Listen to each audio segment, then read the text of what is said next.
first that was in this market. There seemed to be a new way of financial transactions, a new way Auto-drive of now money, enabled. something that we could completely reinvent and change some of the legacy financial systems around the world and really give power back to the people. Yeah, it was a real shift in the way that the world works. And let's recap the basics. So, central to cryptocurrency is the distributed ledger technology, the tech that keeps track of all transactions.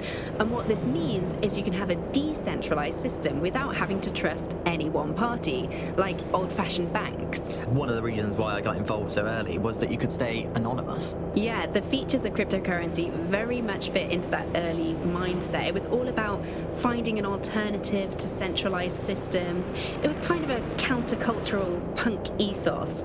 The whole point of the distributed ledger is you're not trusting any one person to keep a track of who has what money or how they're spending it.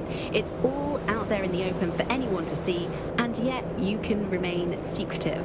But not everybody now wants to keep up this crypto legacy. They don't share this attitude anymore. We've seen institutions, businesses, even governments experimenting with crypto, which doesn't really fit into its original radical counterculture mold. Yeah, it's kind of weird today to think of people not using cryptocurrency. It's so mainstream now.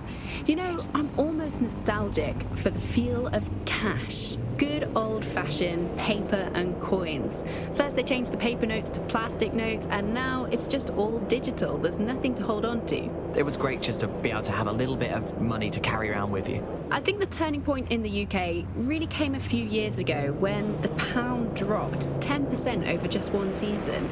People living off grid started using crypto, and just as everyone was losing faith in the pound, they were gaining it in cryptocurrency, which turned out to be much more stable, kind of the opposite to what people thought in the beginning. And then, of course, there was the recession. Auto-drive it didn't now take long for disabled. startups to see an opportunity in this new way of doing finance. A lot of traditional money was converted to crypto, and it really shook up the financial sector. Can you remember when they first introduced crypto cash points? That was really sneaky. It was a classic startup behaviour. They just installed them everywhere. No consultation with the government, no approval or anything, but people immediately started to use them. Yeah, it kind of reminded me of how Bloom put out the Optic. They just made it free and flooded the streets with these devices. Suddenly everyone had them.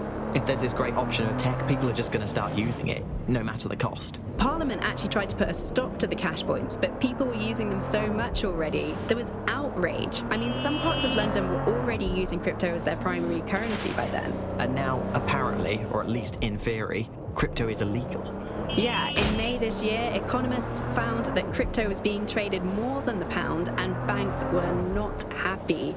They basically forced the government to ban cryptocurrency in a last-ditch effort to save the pound. But it's not like that's worked. People are still using crypto, and it's been pushed further, deeper underground. Things used to work fine with crypto, and it was just a peer-to-peer sharing economy-style system. Now it's all on the dark web and wrapped up again in organised crime. Yeah, if you want to make something thrive on the black market, just make it illegal.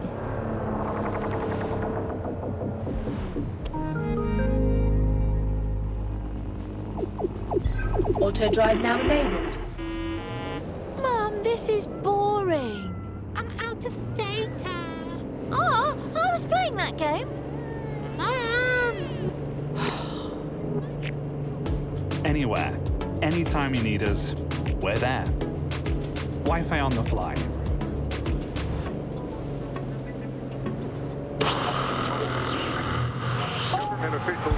Auto-drive now enabled. This is London Calling. I'm Tash, and you're listening to Buccaneer, your source for what they don't want you to know. Today we're talking about Dev Hassani, our gone, but sadly not forgotten Prime Minister. It's strange to think that he was just another here today, gone tomorrow politician until his infamous London is drowning speech went viral. The forces of darkness he unleashed with that speech changed everything around us. Auto-drive Was now Hassani's rise enabled. inevitable? Could it have been stopped? And what happens when democracy starts to breed the ideas that can destroy it? Using back channels and underground contacts, we got in touch with political analysts and historians to find out how it's possible for cynical, short-term leaders like our beloved Prime Minister to give birth to political nightmares. No full names, as you know. These days, telling the truth can get you killed. Helen spelt out the dangers of populism for major political magazines and websites back in the pre-censorship days. The appeal of fascist politics is about strongmen, and they are usually men, because it's about saying there are simple problems that are really easy to define, say immigration, and there are simple solutions to them, stop immigration. And they are really appealing because they make sense of a world that can often feel really complicated and confusing, and they do offer, or seem to offer, action, instead of what politics can often be, which is a kind of messy set of compromises where no one gets really what they want, everyone gets a little bit of it. And that's the problem, really, is you end up in a situation where it looks like someone is going to do something incredible and transformative, but of course either it never really delivers, or it delivers at a huge cost to, for example, dehumanising people. And I think you see that in the rhetoric around immigration. If you say immigrants are a problem, we're going to stop them, it's a legitimate political stance for a country to want to control its borders, but the way that that's done can often end up being very cruel and inhumane, because what you have said is immigrants specifically are the problem. Not every fascist is a populist, but they are two interlinked styles of government, really, because what fascists tend to do is rely on narratives of deep change and of enemies. I think that's one of the hallmarks of this style of politics, where you represent your opponents not just as people who disagree with you, but as existential threats, as evil people. So you see it in the course of the run-up to the Second World War, where Jewish people are represented as, rats and a scourge. You see it with Muslims, where they are represented as coming to take over and replace white people. So you have big defined groups of enemies that the person who is trying to convince you to vote for them, or later on simply to support their regime perhaps, needs to defeat. There is always an enemy to be defeated. Unfortunately, one of the things we're very bad at as humans is recognising different things when they don't look like previous examples. So I think in pre-crisis Britain we had an idea that when fascism came it would look again like the 1930s. It would look like a single charismatic leader. It would look like a jackboots in the street and huge flags.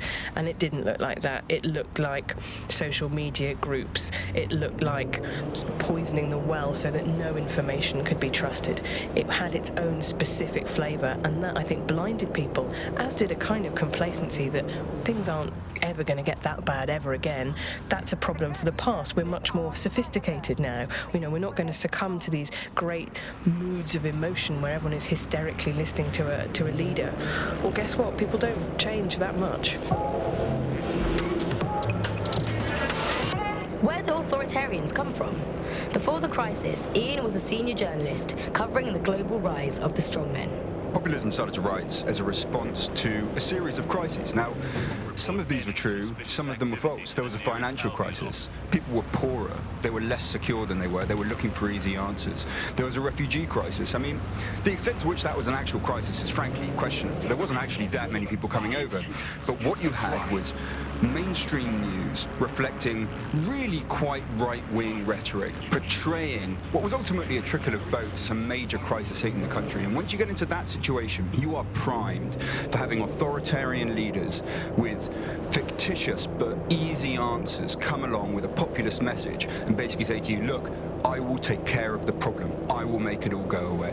So how do populists capture existing political parties or institutions? The truth is this usually happens in about 3 different ways. The first one is the easiest one. You set up a party, you win an election, you take over. But that doesn't actually happen that often. And the second way is a bit more common, which is that you basically find yourself in coalition with usually a mainstream right-wing party. And this has happened this is exactly what happened, of course, in the 1920s in Italy with Mussolini. It's exactly what happened in the 1940s in Germany with Adolf Hitler. Auto which is that drive the now mainstream disabled. bring them into power, and there they think they can control them, but you can never control this kind of party. They would always take charge. The third way is the most pernicious and the one that we recognise least, and that's when basically from the opposition, from the media, right-wing populists get their message out against immigrants, against corrupt elites, supposedly corrupt elites, and just pump out that message, pump out these frames of reference, and by virtue of that they take control of the political dialogue from well away from power. It's easy to slide from democracy to totalitarianism. It's a lot harder to fight your way back again. But that's what we're here for. You've been listening to Buccaneer with me, Tash. Thanks to our guests for having the courage to talk to us. Keep listening, tell your friends, and spread the word.